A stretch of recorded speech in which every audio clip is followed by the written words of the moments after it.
is dark. The phone screen is the only light hitting your face. And somewhere between the day that just ended and the sleep that will not come, your mind is still running. Still replaying the meeting where you said too much. Still chewing on the comment someone made and forgot 5 minutes later while you carry it for hours. This is not rest. This is a war you fight every single night without realizing you signed up for it. Marcus Aurelius did not sleep like this. Not because his life was easier than yours. He buried children. He led armies through plague. He governed an empire that wanted him dead more than once. And still, every night, he found a way to close the door on the day. Not by escaping it, by finishing it. Here is what nobody tells you about peace. It is not something that finds you when you are tired enough. It is not a reward for surviving the day. Peace at night is built deliberately, the same way a soldier checks his weapon before he sleeps in hostile territory. The Stoics were not poets writing about calm gardens. They were men preparing for battle, and they understood something we have forgotten in the age of scrolling until our eyes burn. The evening is not the end of the day. The evening is where the next day is decided. Tonight, we are not going to talk about lavender candles or meditation apps that gently remind you to breathe. We are going to talk about 10 habits, real ones, hard ones, the kind a Stoic warrior would have practiced before lying down on a cot in enemy land. 10 habits that do not just help you fall asleep, they help you become someone who is no longer afraid of his own thoughts at midnight. Because that is what insomnia really is for most of us. It is not the absence of tiredness, it is the presence of unfinished business, unforgiven mistakes, unspoken words, unresolved fear about tomorrow. You lie there and your mind opens every door you closed during the day, because you never actually closed them. You just walked away and called it bedtime. If you are watching this right now because it is late, because sleep will not come, because you have tried everything and nothing has worked, I want you to stay until the end. Not because I am going to give you a trick. Tricks do not work on a mind at war with itself. I am going to give you a discipline. The same discipline that let a Roman emperor sleep soundly while half the world wanted his throne. So let us begin with the first habit, the one every single Stoic practice was built on top of. Habit 1. The evening reckoning. Seneca wrote to his friend Lucilius about a habit he practiced every night before sleep. He would ask himself 3 questions.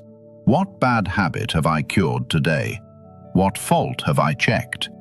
In what respect am I better? Notice what he did not ask. He did not ask what went wrong. He did not ask who hurt him. He asked where he had grown, even by an inch. Most of us do the opposite at night. We run a different inventory. We replay our failures on a loop. The email we should have written differently. The way we snapped at someone we love. The version of ourselves we wish we had been today. This is not reflection. This is self-punishment disguised as discipline. And it is the #1 reason your mind refuses to shut down when your head hits the pillow. The evening reckoning is different because it has structure. Sit somewhere quiet, away from your phone, even for 5 minutes. Walk back through your day in order, not to judge it, to witness it. Where did I act with patience instead of reaction? Where did I keep my word, even when it cost me something? Where did I choose the version of myself I actually want to be? This is not positive thinking. The Stoics were allergic to comforting illusions. This is accountability without cruelty. You are not excusing your mistakes. You are simply refusing to let your mind interrogate you all night with no end point and no verdict. The reckoning gives the trial a judge, and the judge is you, calm, fair, and finally able to say, "Court is adjourned for today." Try this tonight. 3 questions, 5 minutes, no phone in your hand. You will be shocked at how much quieter your mind becomes once it knows the verdict has already been delivered. There is a reason ancient warriors did not sleep in open fields without first checking the horizon. They needed to know what was coming before they could rest. Most of us go to bed the opposite way. We close our eyes, still bracing for tomorrow, still half-armed, still expecting an ambush we never properly prepared for. That bracing is exhaling fear silently into the dark, and it is the second reason sleep keeps slipping through your fingers. Habit 2. Voluntary discomfort before rest. This one will sound strange at first, so stay with it. Seneca used to deliberately sleep on a hard bed, wear rough clothing, and eat plain food, not because he hated comfort, but because he refused to let comfort own him. He called it practicing poverty, so that poverty could never surprise him. The Stoics believed that a man who has trained himself to be at ease with less will never lie awake at night, terrified of losing what he has. Think about what actually keeps people up at night in the modern world. It is rarely physical pain. It is the fear of loss. Losing money, losing status, losing comfort, losing control. The mind spins scenarios of decline because somewhere inside we have built our identity on top of things that can be taken from us in a single phone call. The Stoic warrior handled this by rehearsing loss on purpose, in small doses before bed. Not to suffer, to prove to himself that he could survive it. Tonight, before you sleep, try something small. Skip the extra comfort you reach for out of habit. Drink water instead of the late-night snack. Sit in silence instead of background noise. Sleep without the extra pillow you do not need. It feels almost nothing the first time. That is the point. You are teaching your nervous system a quiet lesson it desperately needs to hear. I can lose a little and still be fine. That lesson, repeated enough times, is what eventually lets a man close his eyes without bargaining with fate. Habit 3. Releasing what you cannot control. Epictetus built his entire philosophy on a single, brutal dividing line. Some things are within your power. Most things are not. Your opinions, your effort, your choices, those are yours. Other people's actions, the outcome of tomorrow's meeting, what someone thinks of you behind closed doors, none of that belongs to you, no matter how many hours you spend trying to manage it from your pillow at midnight. Here is what happens to almost everyone lying awake right now. The mind is trying to control something it has no jurisdiction over. Will she text back? Will the diagnosis come back clean? Will the boss notice the work I did? The body stays tense because the mind is still standing guard over territory it was never assigned to protect. Before sleep tonight, take out a notebook, or even just speak it quietly to yourself. Name the thing weighing on you. Then ask one question and answer it honestly. Is this within my control right now, in this exact moment, lying in this bed? If the answer is no, and it almost always is, say it out loud. This is not mine to carry tonight. I have done what was within my power today. The rest belongs to time, to other people, to forces I cannot command from under these sheets. This is not denial. The Stoics were not telling you to stop caring. They were telling you to stop standing guard duty over a fortress that was never yours to defend in the first place. A soldier who tries to protect every border eventually collapses from exhaustion. A soldier who protects only what is his stays strong for decades. Marcus Aurelius wrote this to himself, alone, at night. Not for an audience, not for approval. You have power over your mind, not outside events. When you finally feel that sentence in your body, instead of just understanding it with your head, something in your chest unclenches. The grip loosens. The list of tonight's battles gets shorter because you have just removed every item from it that was never yours to fight. Try it tonight. One thing weighing on you, one honest answer. Either it is yours to act on tomorrow, or it is not yours at all, and you can finally let your shoulders drop from around your ears. These 3 habits alone will already change how your nights feel. But we are only getting started, because the next part of this is where most people quietly fail every single night without even noticing it. Here is something almost nobody admits out loud. The thing keeping you up at night is rarely the big disaster. It is the small, unfinished argument, the text you sent and regret, the conversation you replayed 4 different ways, each time scripting a better version of yourself who said the smarter thing, the braver thing, the thing that would have made you look less foolish. You are not lying awake fighting your life. You are lying awake fighting a version of today that already ended hours ago. Habit 4. Closing the mental courtroom. Marcus Aurelius governed an empire and still found himself, like all of us, replaying conversations that had already finished. We know this because he wrote about it to himself, privately, in what became Meditations. He was not performing wisdom for anyone. He was a man trying to quiet his own head, the same way you are tonight. His method was simple and almost merciless in its honesty. He reminded himself that the event itself, the words someone said, the insult he received, the mistake he made, had already happened and could not be changed by another hour of mental replay. What remained was only his judgment about it, his story layered on top of the fact, and a story can be put down. Before bed tonight, identify the one scene your mind keeps replaying. Maybe it is small. Maybe it feels embarrassing to even admit it matters this much. Say to yourself plainly, the event is finished. It cannot be edited. What I am doing right now is not reliving it. I am rehearsing a version of it that no longer exists. Then make a decision, out loud if you have to. Court is closed for tonight. I will think about this tomorrow if it still matters, with a clear head, not in the dark, not exhausted, not at my weakest hour. This is not suppression. The Stoics never told you to bury your feelings. They told you to choose the right time to examine them. And midnight, half asleep, defenseless, is never the right time. Save it for daylight. Daylight is where clarity lives.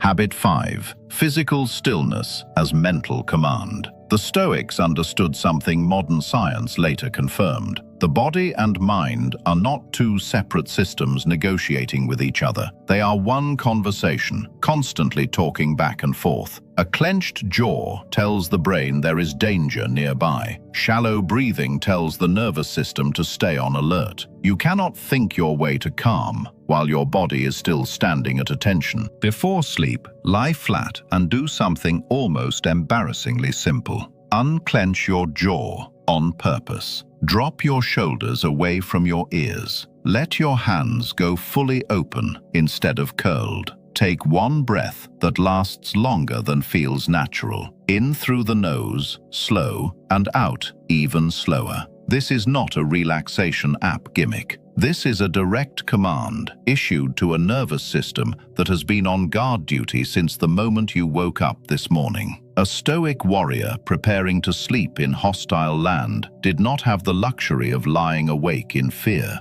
Fear kept you weaker for the watch ahead. He trained his body to stand down because tomorrow demanded a rested mind, not an anxious one. You are not at war the way he was, but your nervous system does not know the difference between an enemy camp and an inbox full of unanswered messages. It reacts the same way either way, unless you teach it otherwise. Try this tonight, slowly, without rushing it. Unclench, drop, open, breathe long.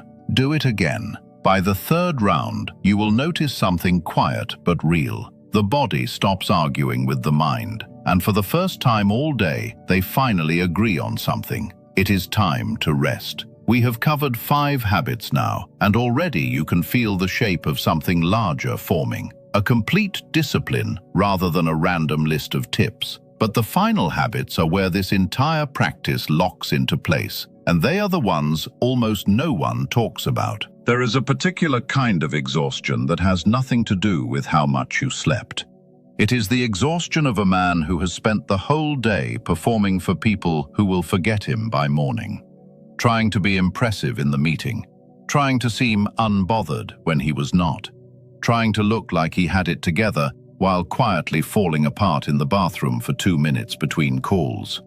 By the time night arrives, he does not just need rest, He needs to remember who he actually is underneath all that performance. Habit 6. The honest accounting of desire. Epictetus taught something the modern world has almost completely buried. He said that people are not disturbed by things, but by the opinions they hold about things.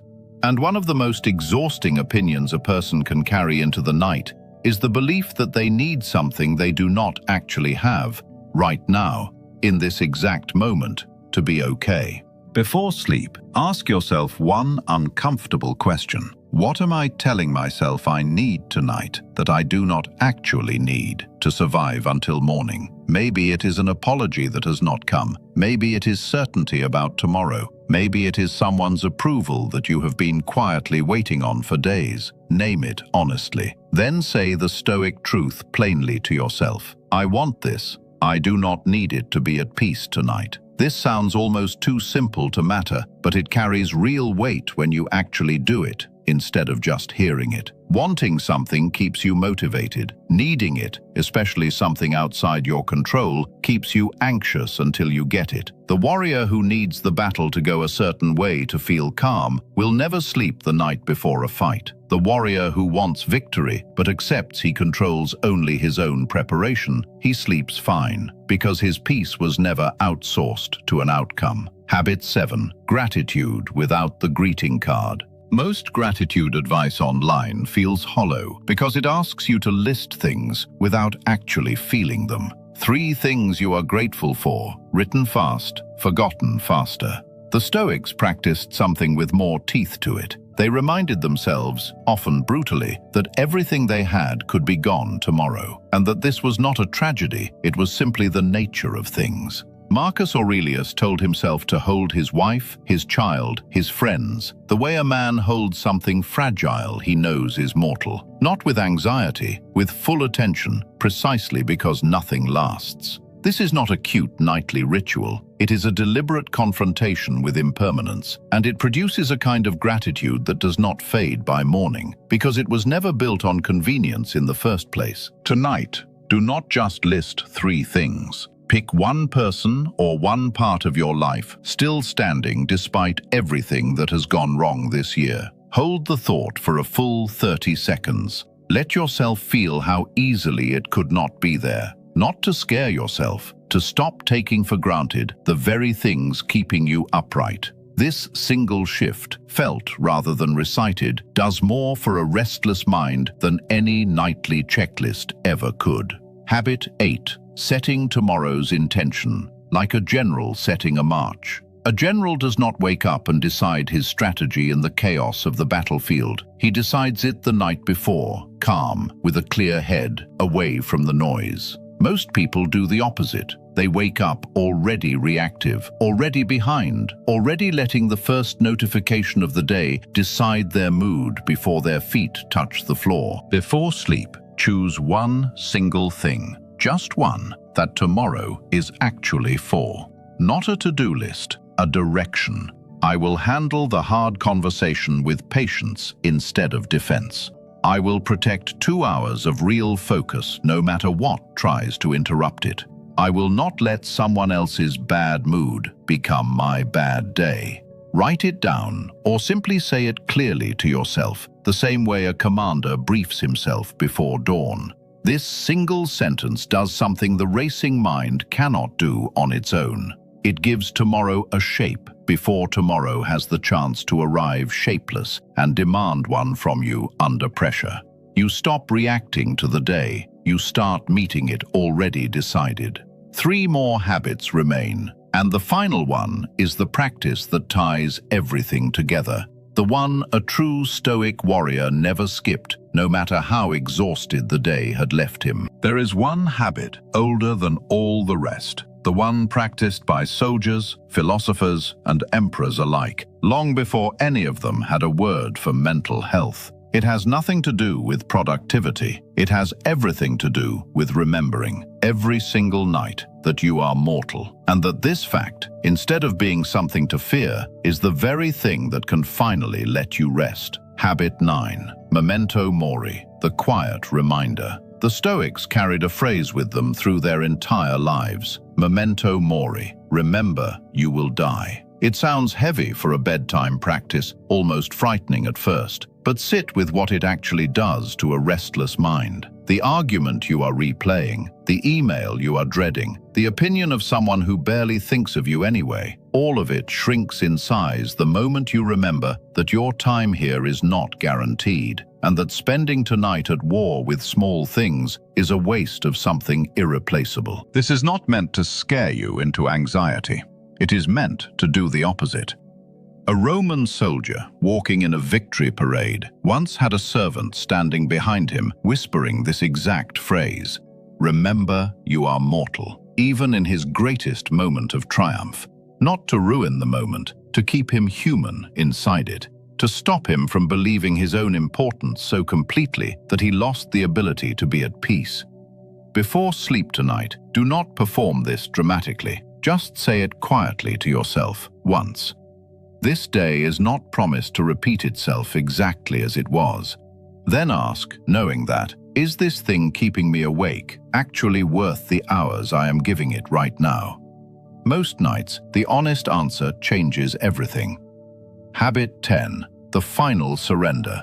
Letting the day end. This is the habit that makes all the others actually work, because without it, even the best practices become one more task you are anxiously performing instead of a peace you are finally allowing. The final Stoic habit is simple to describe and difficult to do. You must actually let the day end, not edit it, not negotiate with it one more time. End it. Seneca wrote that the mind must be given rest, must be allowed to withdraw into itself completely, the way a bow that stays permanently drawn eventually loses its strength and snaps. You are not weak for needing this. You are built the same way every strong mind in history was built, with a limit, with a need for true stillness, not just the absence of noise around you, but the absence of resistance inside you. Tonight, after you have done the reckoning, released what was never yours to control, closed the courtroom on old arguments, named your wants honestly, felt real gratitude, and set tomorrow's single intention, there is one last thing left to do. Say it plainly, the way a soldier finally sets down his weapon at the end of a long watch. This day is finished. I gave it what I had. The rest is not mine to hold anymore tonight. Let your body sink fully into the bed, instead of resting lightly on top of it, braced and ready. Let your breath slow without forcing it. You are not failing if sleep does not arrive instantly. You are simply, finally, no longer fighting it. This is what it actually means to sleep like a Stoic warrior, not armor, not control. The deep, hard-earned discipline of knowing when the battle is over for today and having the courage to let it be over, fully, without one more replay, one more worry, one more hour spent guarding a gate nothing is coming through tonight. If even one of these 10 habits gave you a place to rest your mind tonight, that is no small thing. Carry it with you. Practice it again tomorrow night, and let it slowly become the kind of peace you no longer have to fight for. If this found you at the right moment, consider being part of where it came from. A like helps this reach someone else lying awake right now, needing exactly this. Share it with someone carrying a heavier night than they are letting on. And if you want more of this kind of grounded, hard-won peace, Stoic origin is where we keep building it, one night at a time. Subscribe, and we will see you in the next one.